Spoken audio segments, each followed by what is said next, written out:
What is up? Metal Gets Me High, episode 54. We have very special guest, a returning guest. We have Selenoplexia, band from Chicago, Illinois. How's it going, guys? Good. Thanks for having us on again. Hell yeah. Yeah, we enjoyed it a shit ton last time, so we love having you guys on.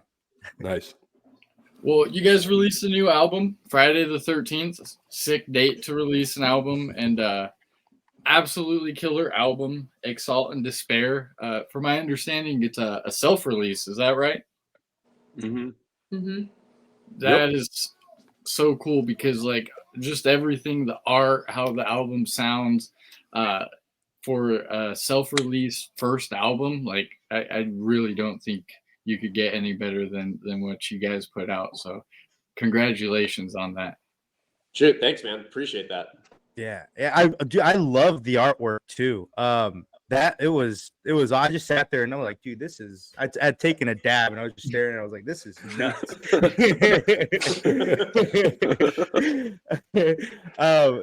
Did you guys like how did that come about? Who did that for you guys? Or who drew it or came up with it? Sorry, go ahead. Oh no, go ahead. Sorry about that. Oh, I'm sorry. I think it was like there was like a lag. This guy Ojerum, he's really cool. He's like a collage artist.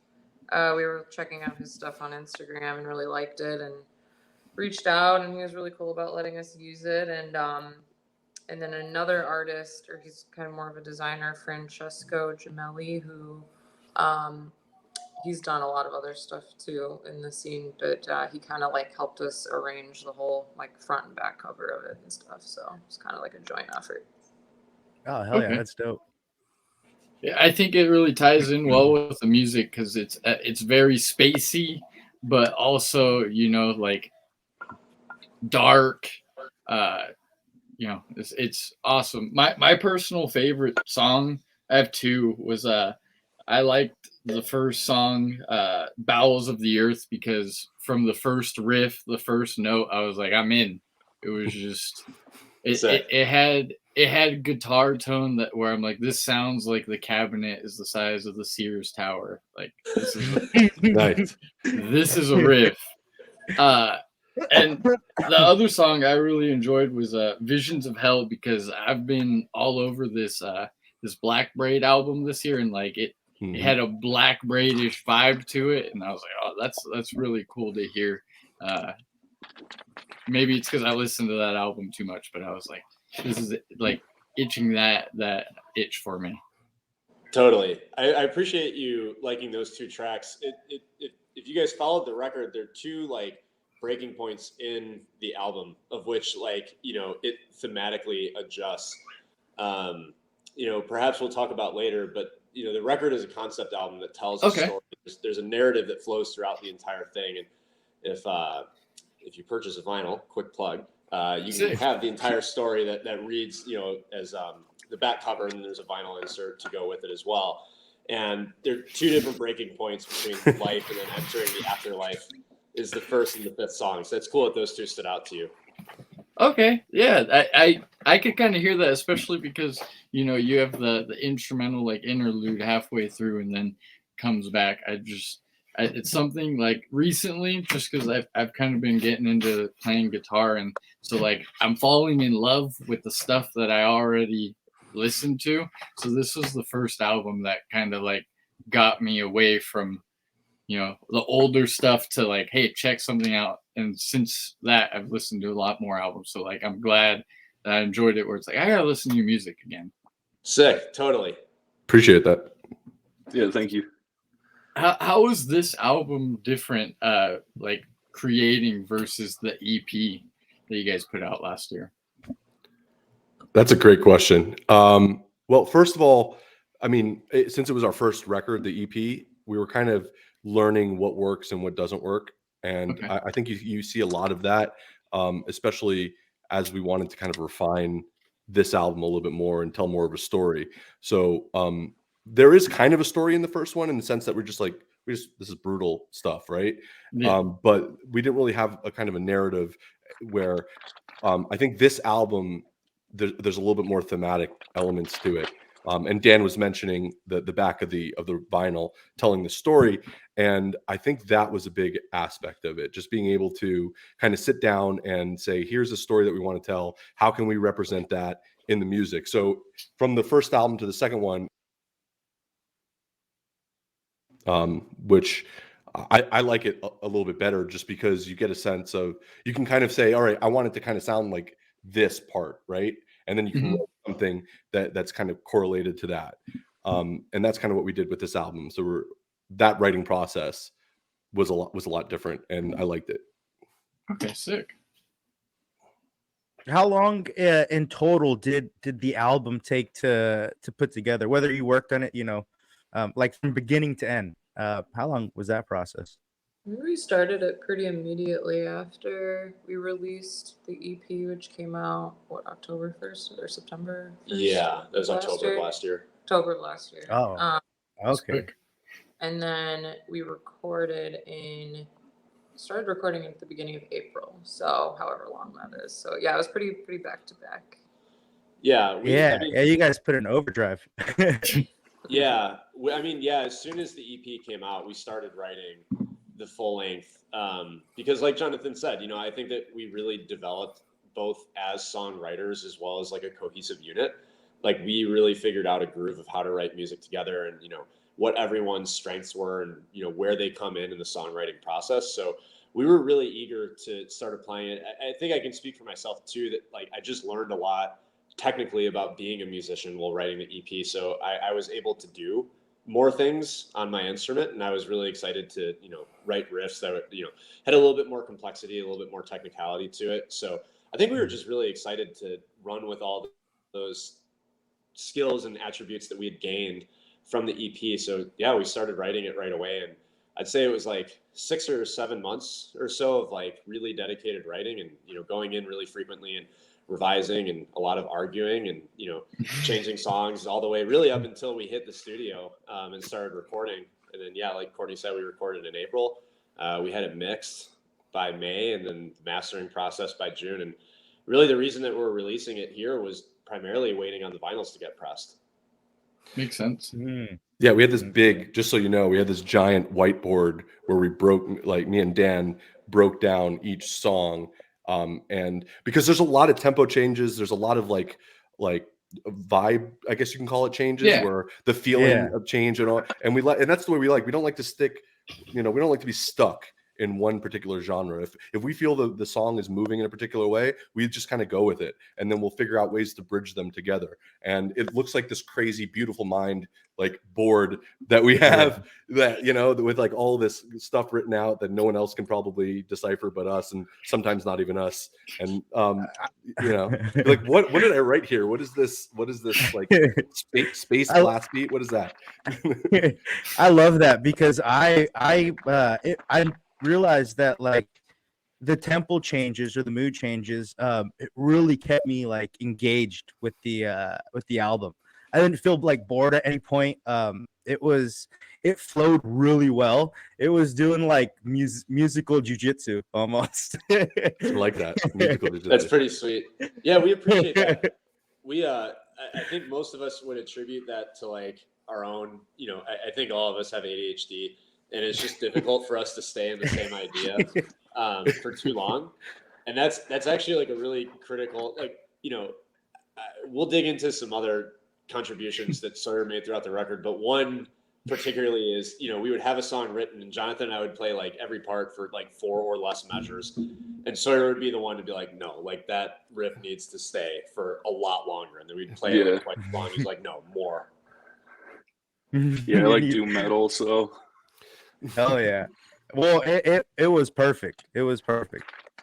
I like, and like, it makes sense that, because I wrote something I do when I listen to music is I try to write down like different artists that I kind of hear within the music, so that way at the end of it I could kind of be like, wow, that's like, and like the three that like I wrote that kind of, I was like, that's kind of weird, but it worked, is like there was like a moment of like a Van Halen riff, and then you have like something that was kind of Death Heaven to me, and I was like, okay. And then like I was hearing some Malignant Altar, and I'm like, this is this is like 3 things that I don't know how you would put together, but you like, it's fucking awesome.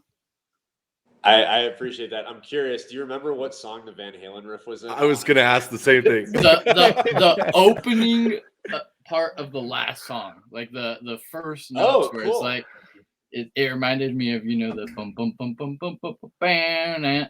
So I was like, oh, that's okay. Oh, sick.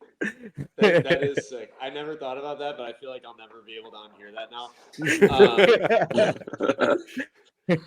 Yeah, that's cool. I appreciate that.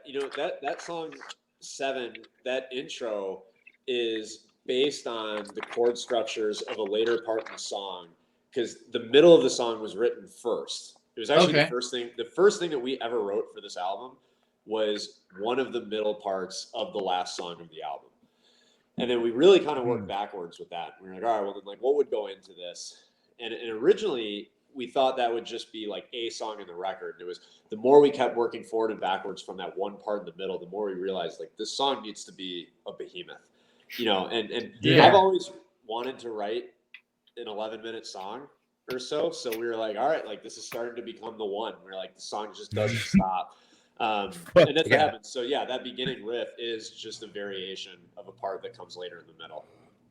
That's smart, because that's always an earworm, is like being able to play a similar riff a couple different tempos to where it's like you're like, oh, I remember this. So that's probably why I liked it so much, because I hear that and then you're right, it ties back in. Yeah, I think that's consistent with our songwriting on a lot of the songs, because we wanted to write something that is more progressive in song structure, right? Like there's not one part of any song that repeats itself, right? So it'll have its time and then it'll move on and it will never come back for the whole record. And that was something that the more we started to write the songs, we wanted to stick to. We were like, we actually really like this about it, because the story of the album is a journey. So we wanted it to feel like a journey, in that like once you've passed one part, you don't come back. But there is a thing of writing a good song though that still flows. So that concept of like a musical motif of like there's this idea, or we're going to play it one way, but then we're going to continue to sculpt it differently throughout the song, is really how particularly the first 3 songs and maybe the 7th are structured. Okay. Have you guys got to play some of these tracks live yet?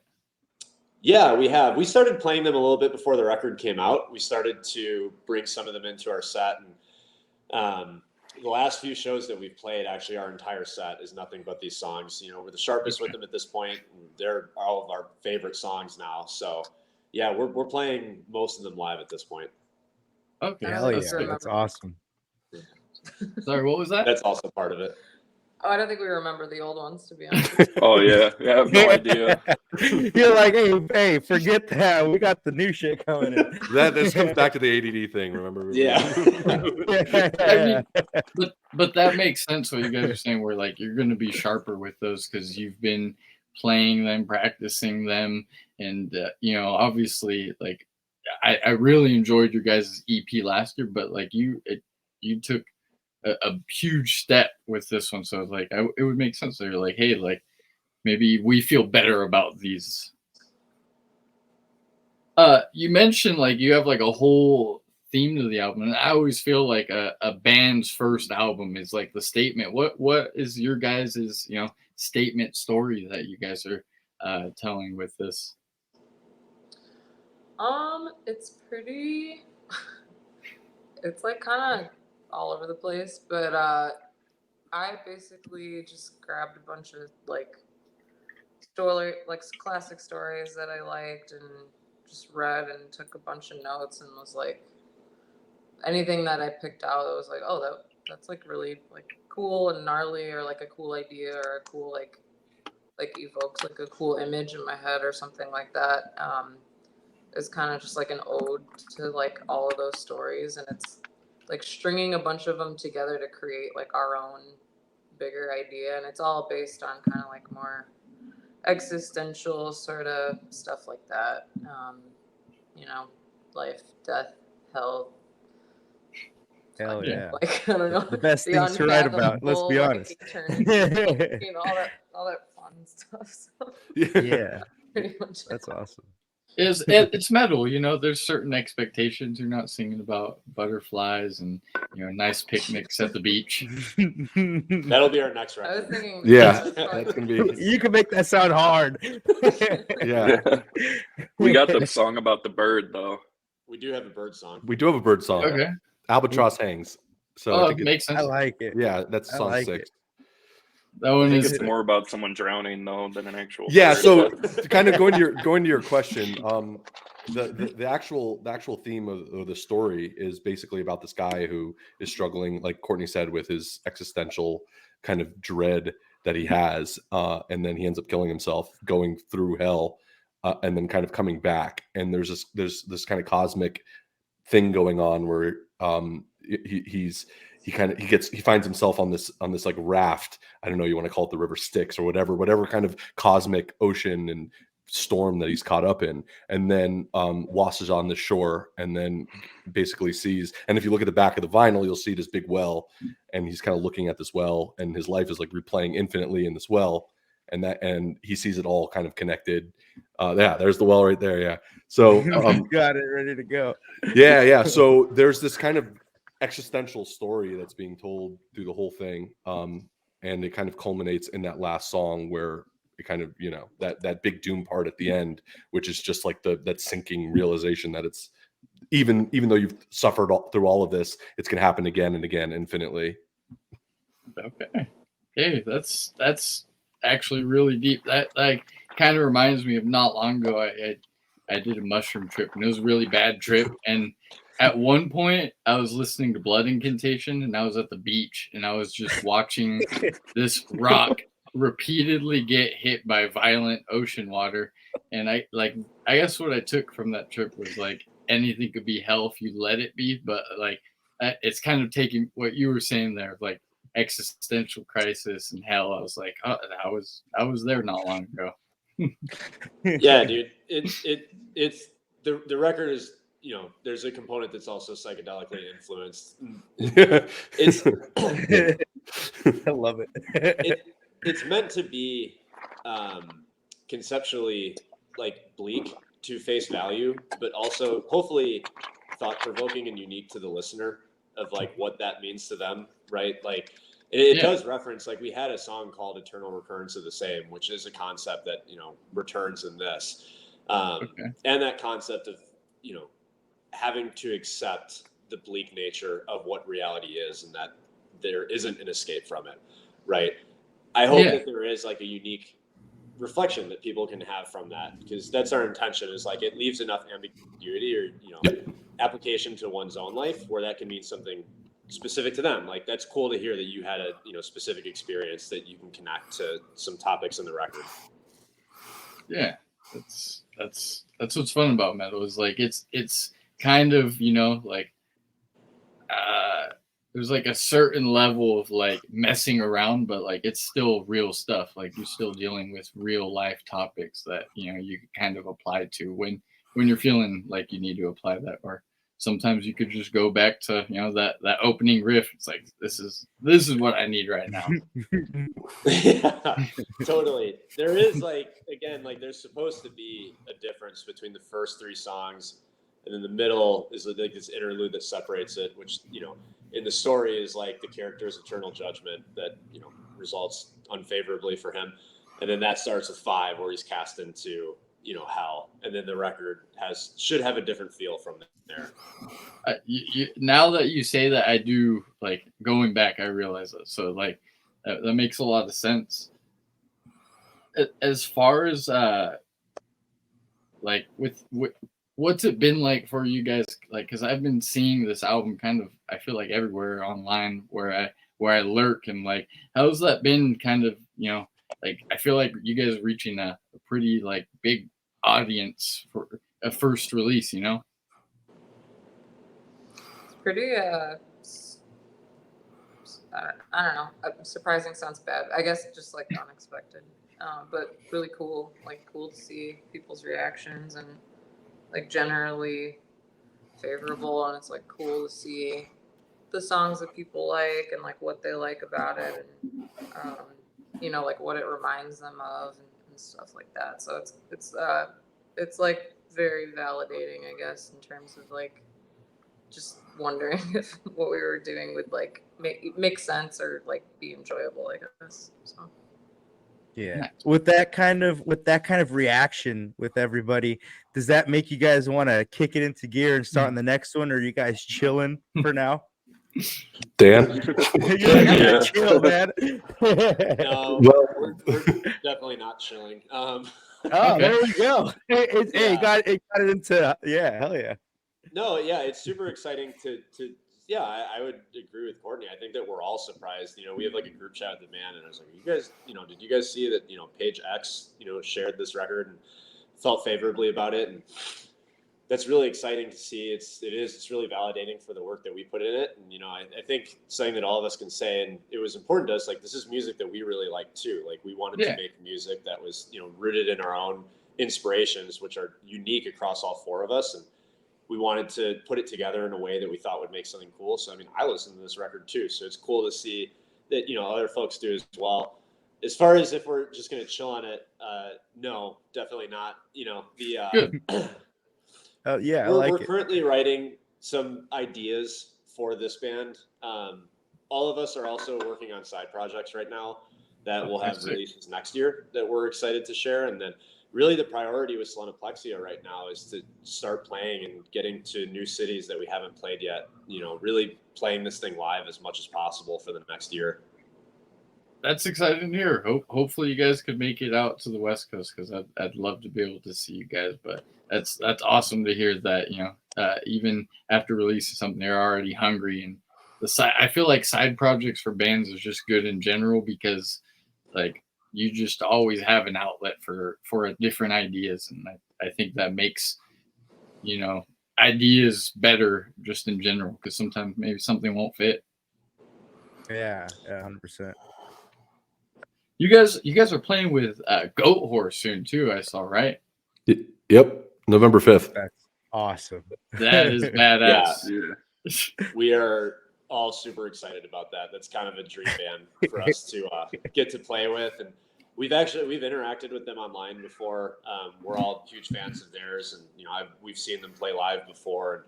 And it's super exciting. That was a show that came up for us a couple of weeks ago, and we were like, yes, we will absolutely take that. So we're really fired up for that right now.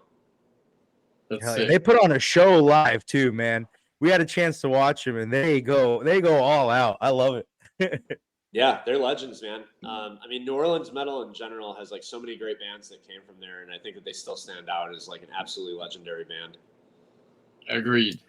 For a while there, I was on a big I Hate God kick, and then it kind of lends Oh, yeah. itself to a crowbar kick, and then maybe some down. Yeah. So I once I get in that Louisiana head space, I tend to listen to a lot of it. So I know what you mean. We had a buddy who's just in Louisiana, and I'm like, hey man, you're in Louisiana, play some Goat Horror, play some Down. Yeah, Play all the totally. good shit. There's so many good bands that come through that way. Sawyer actually just caught Crowbar on their tour that just came through here. Yeah. That with Body Box.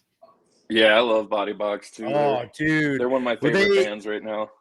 They are so fucking. We just recently watched them live with Snuffed on Sight.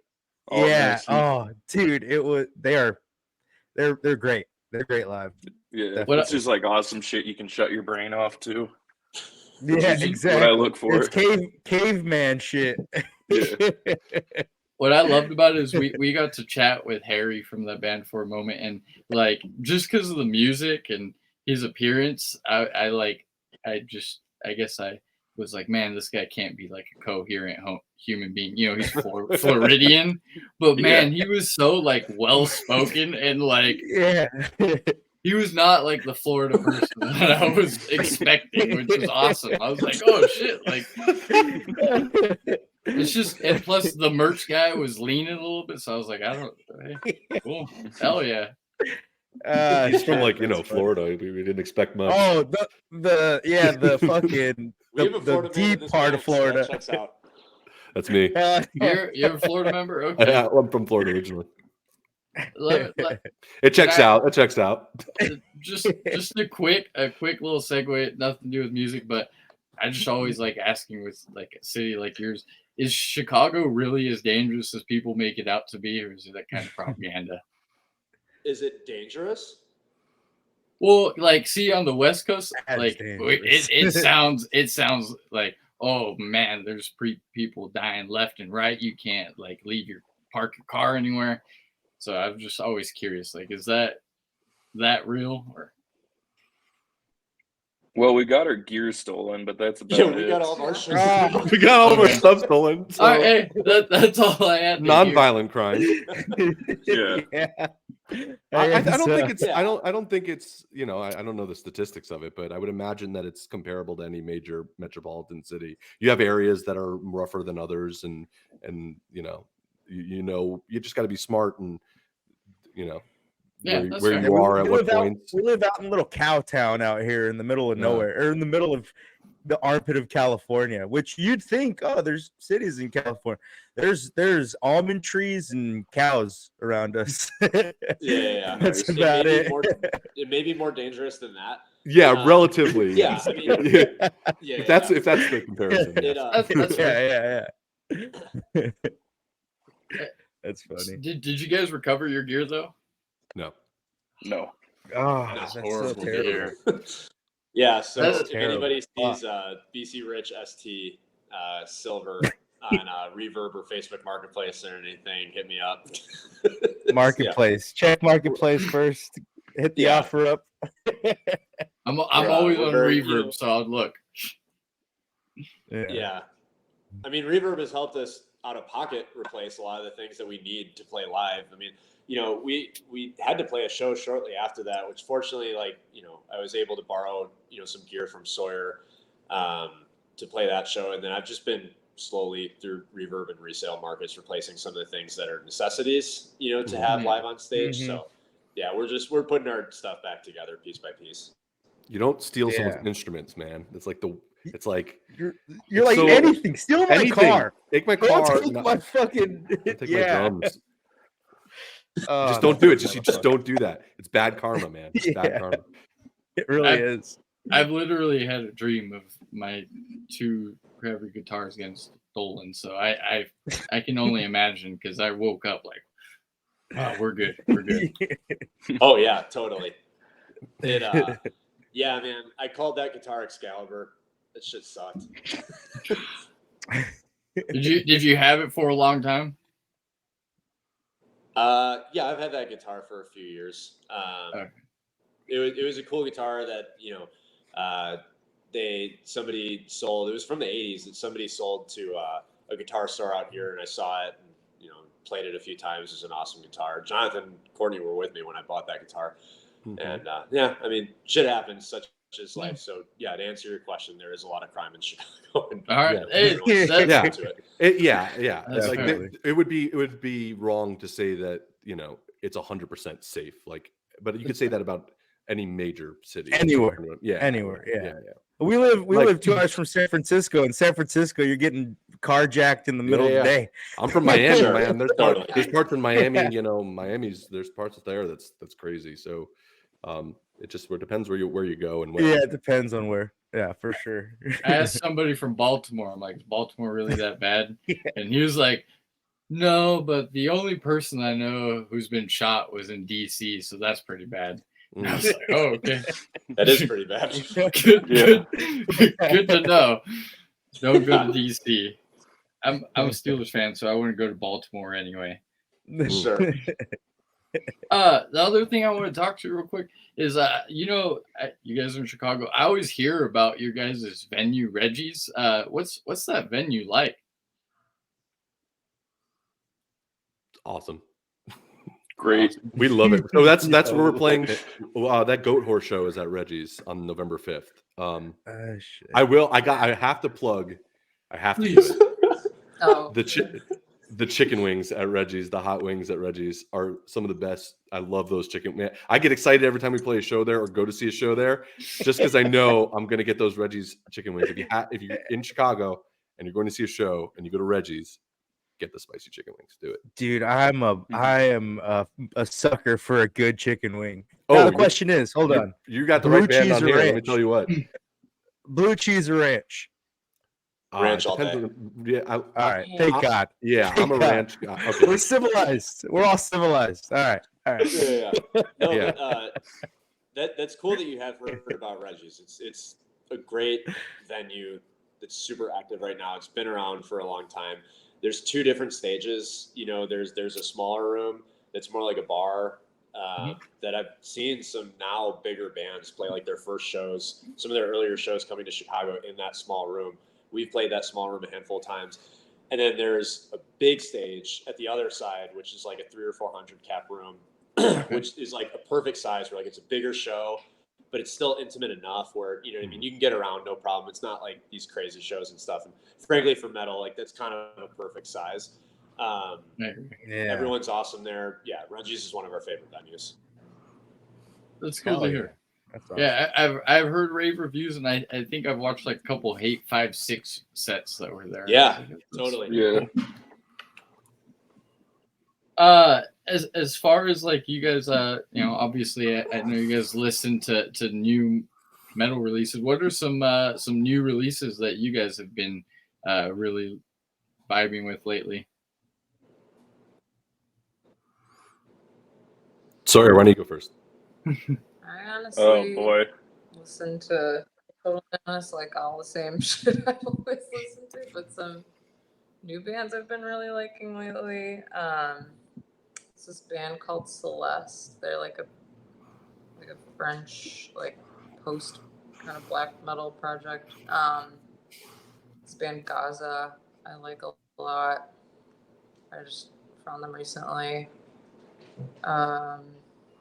This other band Rorcal, I think is how you say it. It's kind of up that alley too. Like yeah, mostly more kind of like post metal, post black metal type of stuff recently. Okay. Hell yeah. I was listening to that new Full of Hell split. That one's sick. And then they're coming out with another one, obviously. And then, actually, both the ones I'm wearing now, Full of Hell and Maul. Maul's coming out with a new one. I can't wait for. But the last album they had, I know you guys had them on the podcast, right? Yeah. Garrett is a fucking. I love Awesome. Garrett. He's my spirit animal, man. That Cool guy's dude. the fucking goat. Shout out Lamb too. We had Lamb on the podcast. And he's awesome. Yeah, we played a show with them in Indiana, right? Was it Indiana? Yes, it was Wisconsin. Wisconsin, that's right. X-Ray Arcade was the name of the place. And it was a really great set. It was like a whole bunch of bands, and Maul was there, and we got to meet them, and they were really cool. And we've stayed in touch with them, and they want to come when they come to Chicago. If and when they come to Chicago, hopefully we can play a show with them because it was a lot of fun, and they're sick live. They're sick. Oh they're yeah, awesome. That's a band that I need to catch. We're gonna see them in December. Don't worry. We're Yeah, going. That's to what that, I'm saying. I gotta watch them. Yeah, we're going to Are you guys- Arkansas for Banging in the Rock. It's a band I would go and go check them out. Like I would leave like the state lines to go check them out. Oh yeah, we're going. How far is Arkansas? What, 6 hours or 5 Yeah, hours? it's like 6-hour flight for us. Yeah, so I'm there for God's Hate. God's Hate's like probably my favorite band of the planet, even though I'm not straight edge, but like it's my shit right there. Yeah, they're awesome. What about you, Sawyer? What's some newer music you've been listening to lately? Newer one, metal. I just got into. Do you guys know Hanging Fortress? Heck yes. We just saw them last Thursday, and I've been playing their shit on repeat. Oh hell yeah! So, how was their performance? They had a solid performance. I'm assuming. Oh yeah, they're great. Yeah. Ohio death metal. Yeah, anything from Ohio slaps. Anything from Ohio or Texas, I'm all on board for death metal. So that's probably the biggest one for me right now is them. Okay, hey, that's a great pick. I checked out their album not long ago, and it was literally I found it under the Ohio death metal tab on Bandcamp. So okay. Dude, I see you got the Acacia Strain. Which did you see them on that last tour with Full of Hell, Fit for Not, Top Tree? Oh yeah, Primitive Man. Yep, I think I saw them twice last year and twice the year. I see them every time they come to Chicago, so I've probably seen them like 20 times. They're one of my favorite bands. That was the first set I've gone to in a while where I was legitimately scared. I was like, I won't go near that mosh pit because there's a lot of big dudes punching each other in the face. Yeah. Even I'm a pretty big dude, but I get knocked around at their shows all the time, but that's half the fun, you know? Hell yeah.